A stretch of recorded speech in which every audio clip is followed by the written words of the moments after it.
selon le médecin niçois Jean-Pierre Machy. Les cas de sclérose en plaques, Parkinson et jambes sans repos ont triplé en France durant les 40 dernières années. Voyez cet extrait du journal télévisé sur France 3 Côte d'Azur en 2005. Depuis les années 60, Jean-Pierre Machy défend la thèse de la pollution électromagnétique, une lente agression électrique qui serait selon lui responsable de nombreuses maladies actuelles.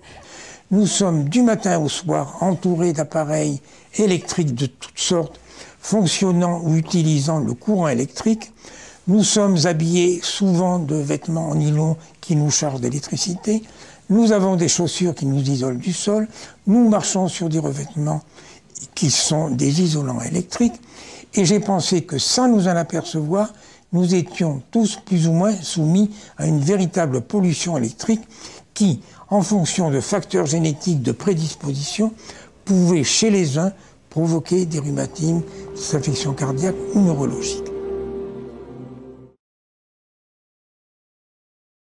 Suite à ces découvertes, le docteur Jean-Pierre Machy, au lieu d'être reconnu, a été radié injustement de l'ordre des médecins en 1968.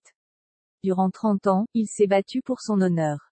Et a été finalement amnistié en 1990 par le président François Mitterrand, puis totalement réhabilité en février 2002 par le président Jacques Chirac. Voyez cette vidéo qui retrace l'histoire incroyable de ce scandale.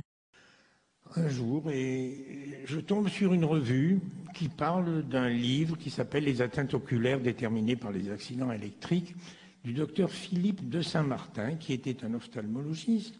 Et c'était un livre qui avait été édité par le Comité médical d'électricité et de gaz de France en 1957.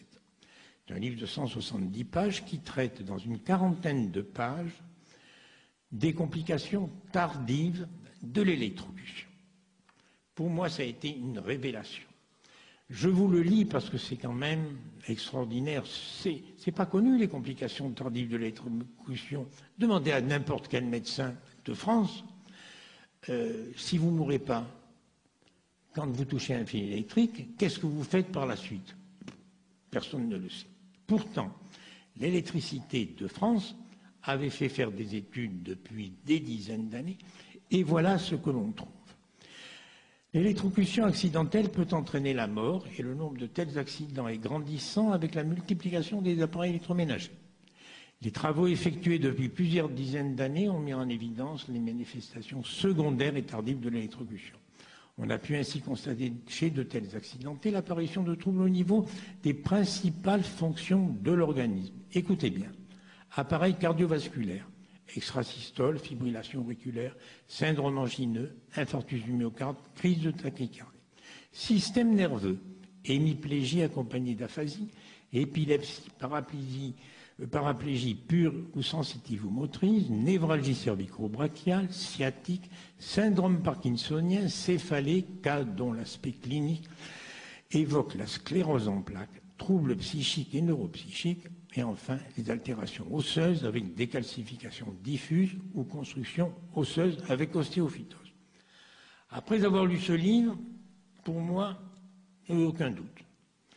Je me suis dit, ce que le courant électrique fait en une fraction de seconde chez une personne, en fonction de facteurs génétiques, les uns vont faire du rhumatisme, des affections cardiaques, les autres des affections neurologiques, cette fameuse pollution électromagnétique dont je prenais conscience va le faire en 10, 20, 30 ans, suivant les individus. C'est au cours de l'année 1965 que j'ai eu cette idée d'une façon tout à fait extraordinaire de pollution électromagnétique. À l'époque, on ne parlait pas encore de pollution chimique. Comment, moi, qui ne suis qu'un médecin généraliste, formation allopathique complète, on m'avait appris que le corps humain, c'est une machine chimique, que pour soigner, il fallait donner des médicaments chimiques, des pilules, des comprimés, des suppositoires. Et je savais que malgré tout, qu'il y avait dans l'organisme de l'électricité, puisqu'on fait des électrocardiogrammes, des électroencéphalogrammes. Je me suis demandé également la raison pour laquelle, dans les pays en voie de développement, ces trois sortes de groupes de maladies, rhumatisme, affections cardiaques, neurologiques, étaient beaucoup moins fréquentes. Effectivement, à Madagascar, je n'avais jamais rencontré d'autochtones, je parle d'autochtones, ayant beaucoup de rhumatisme, sclérose en plaques. J'ai pensé que c'était tout simple. La nature nous a fait pour vivre pieds nus, et étant donné qu'ils sont encore très près de la nature et qu'ils marchent pieds nus, automatiquement ils sont à la terre, ce qui leur évite cette électrocution. Je suis parti aussi d'une idée, naturellement, qui est un peu simpliste, mais qui est la base de mon idée de pollution électromagnétique, que vous alliez dans des maternités hyper sophistiquées ou en pleine brousse, les enfants à la naissance seront toujours tout nus.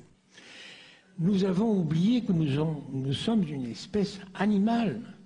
La nature ne nous a pas fait créer pour marcher avec des chaussures sur des revêtements de sol. Hein. Nous avons été créés pour vivre pieds nus. Depuis quelques centaines d'années, les hommes ont commencé à créer un univers tout à fait artificiel dans certaines parties du globe. Ils ont commencé par créer des maisons, après des immeubles, après ils ont créé des villes de plus en plus importantes. Et à partir du début du XXe siècle, la vie dans les pays industrialisés a été complètement modifiée par l'invasion des appareils utilisant ou produisant le courant électrique. À l'heure actuelle, tout est conditionné par le courant électrique et par les appareils qui...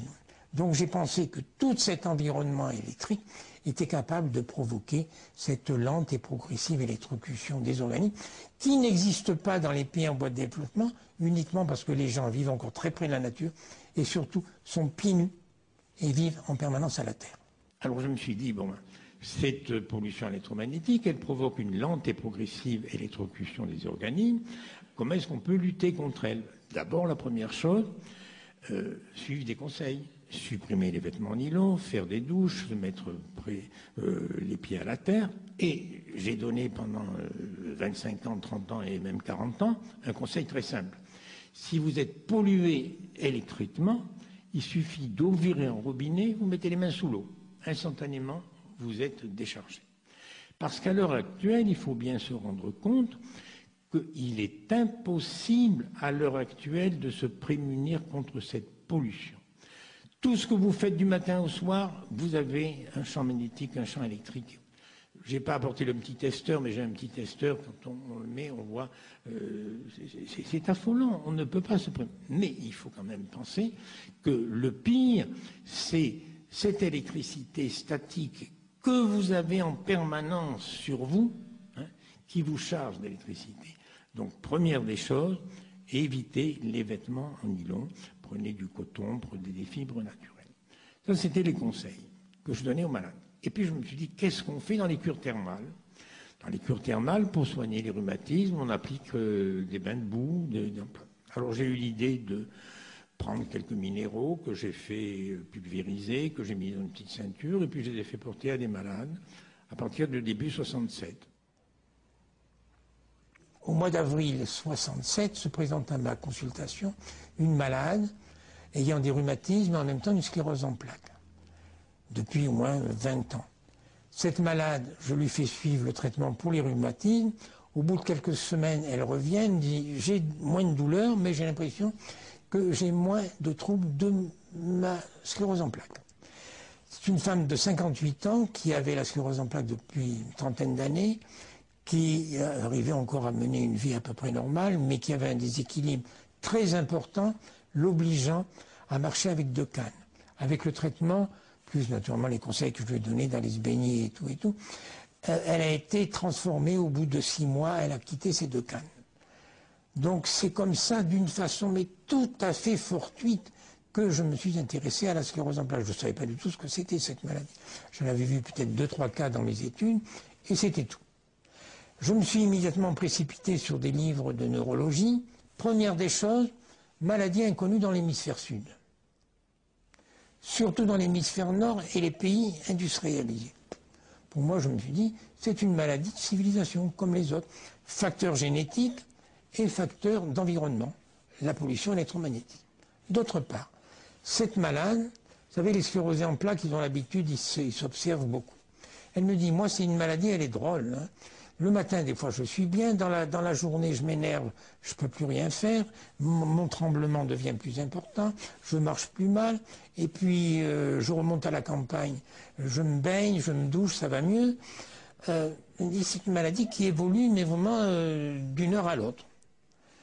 Alors, je me suis dit, c'est quand même drôle, une maladie soi-disant virale qui évolue comme ça d'une façon aussi rapide et spontanée sur les troubles moteurs. Alors, je me suis dit, d'une part, s'il y a cette évolution rapide, instantanée sur les troubles moteurs, il y a deux choses. Premièrement, il n'y a pas de lésion définitive au niveau du système nerveux. Premièrement. Parce qu'on ne pourrait pas avoir ces allées et venues. D'autre part, il n'y a pas de virus.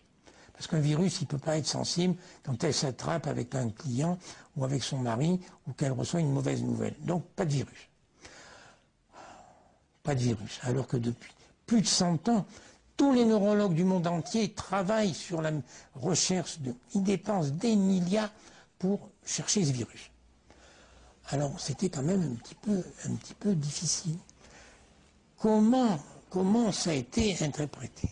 Bon, quand j'ai eu des malades assez améliorés, c'était en automne 1967, j'ai fait une présentation de malades à l'hôpital Pasteur.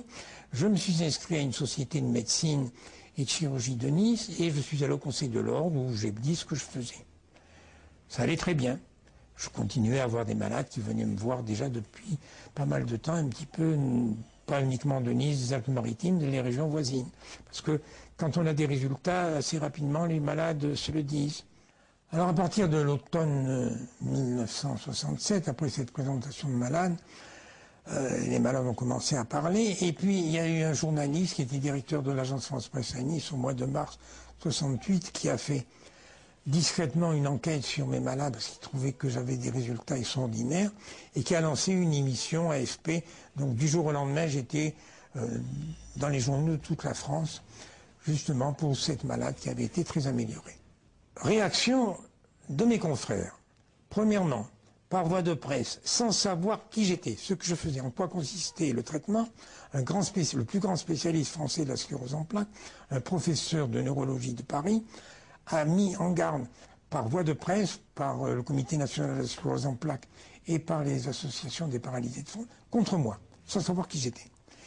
3 jours après, j'ai été convoqué au Conseil de l'Ordre à Nice, où mes confrères, les 18 membres du Conseil, m'ont dit que je portais ombrage à l'honneur de ma famille, de la médecine niçoise, de la médecine française. À l'époque, il y avait 5 médecins niçois masqués. Je leur dis, mais j'ai des malades à vous présenter. Ça ne nous intéresse pas. Plainte du Conseil de l'Ordre, plainte du ministère de la Santé et du préfet des Alpes-Maritimes. Je ne sais pas pourquoi le préfet a porté plainte contre moi. Pour publicité et charlatanisme. Au mois de novembre 68, j'ai été convoqué au Conseil régional où j'ai été radié à vie. J'avais 40 ans. Mon avocat a dit, mais le docteur Masqui a 400 malades à présenter. Ça ne nous intéresse pas. Radié à vie. Présentation, si vous voulez, j'ai provoqué le Conseil national, la même chose. Au Conseil d'État, la même chose. Il y avait 600 lettres de malades qui me défendaient, on n'en a pas fait état. Et je veux simplement, devant vous, dire la chose, ou les choses suivantes. Lorsque le docteur Masqui m'a appelé pour la première fois à le défendre, je ne sais plus il y a combien d'années, en 1968, c'est donc pas hier, 68, ça fait un moment, il était poursuivi par son ordre pour charlatanisme et pour publicité mensongère. Si j'ai bonne mémoire, les journalistes de l'époque avaient fait grand tapage autour de quelques guérisons qu'avait fait le docteur Masqui, et il y en avait une qui sortait de l'ordinaire, je parle toujours de mémoire et sans note, parce qu'une vieille dame de la vieille ville de Nice, au moment où la ville de Nice était un petit creuset où tout le monde se connaissait, ce qui n'est plus tout à fait le cas maintenant, les choses vont tellement vite, une vieille dame de la ville de Nice qu'on avait l'habitude de voir courbée en deux, et que tous les commerçants de la vieille ville, tous les habitants voyaient pencher sur sa canne de misère, tout d'un coup était apparu aux yeux de tous complètement redressé. Et elle avait dit, c'est le docteur Miracle. C'est elle qui avait utilisé le mot. Et ce vocable avait fait florès d'autant plus rapidement que le père du docteur Masqui déjà soignait les pauvres gens de la vieille ville et qu'il était déjà connu pour sa bonté. Le docteur Masqui le sait. J'ai été l'avocat pendant 40 ans de Maurice Mességuet, qui avait eu également des tas d'ennuis. J'ai été l'avocat de beaucoup de radiesthésistes, de gens qui se servent des moyens encore inexpliqués que leur nature leur a donnés. Mais comme techniquement et scientifiquement ces moyens sont inexpliqués, alors on dit qu'ils n'existent pas, c'est le cas, ou c'est la thèse des médecins. Ça n'existe pas. Un sourcier qui vous dit il y a de l'eau ici, eh bien, on le constate, mais normalement, ça n'existe pas. Un radiesthésiste qui vous dit l'enfant qui a été enlevé, j'ai vu de mes yeux, entendu de mes oreilles, un radiesthésiste dire à un juge d'instruction, la petite fille qui a été enlevée, elle est là. Et, enfin là, pas à côté, hein, à quelques centaines de kilomètres. On constate, mais on dit c'est pas possible, ça n'existe pas. Alors on l'a poursuivi. J'étais naturellement estomaqué d'une réaction pareille. Alors que les malades continuaient à venir me voir de toute la France, que j'avais des résultats. Tous les jours, je voyais des malades qui, au bout de 6 mois, me disaient « ça va mieux, je marche mieux ». Bon. Et pendant ce temps-là, le Conseil de l'Ordre, le ministère de la Santé m'envoyait des lettres en disant que... Oui, ils ont même dit que j'étais fou. Le ministre de la Santé de l'époque et 5 professeurs avaient fait une enquête. Ils ont dit que mes malades étaient tous des malades psychosomatiques et que moi j'étais un déséquilibré mental justiciable de l'article L460 qui aurait permis de m'interner d'office. Oui. Des gentillesses de ce genre. C'était risible tellement. Ils n'ont pas envoyé de tueur à gages, c'était la seule chose qu'ils n'ont pas faite. Mais comme j'étais soutenu par les malades, j'ai naturellement continué à exercer illégalement. Alors, vous voyez, là, ce sont toutes les fiches de malades qui sont classées par ordre alphabétique. Il y a à peu près 20 000 fiches de malades qui sont venus me voir de 1967 à 1991 où j'ai cessé d'exercer et qui sont venus me voir pratiquement de toute la France et de l'étranger. Après, on se trouve des lettres qui ont été adressées à M. Boulin, ministre de la Santé, à Mme Simone Veil. Ensuite, les lettres de témoignage à mes procès pour exercice illégal de la médecine en 1971, 74, 78. J'ai naturellement continué à exercer illégalement. 71, 74, 78. J'ai été ici traduit devant le tribunal correctionnel de Nice, où j'ai été face à des juges qui ont compris mon raisonnement, qui m'ont condamné à des peines de principe très légères. Et au cours de ces procès, mon avocat Pierre Paschini a complètement ridiculisé les membres du Conseil de l'Ordre qui portaient plainte et qui ne venaient pas. Alors que j'avais un professeur de Tours que je connaissais qui avait vu des malades et qui venait spécialement à chaque fois de Tours pour me défendre.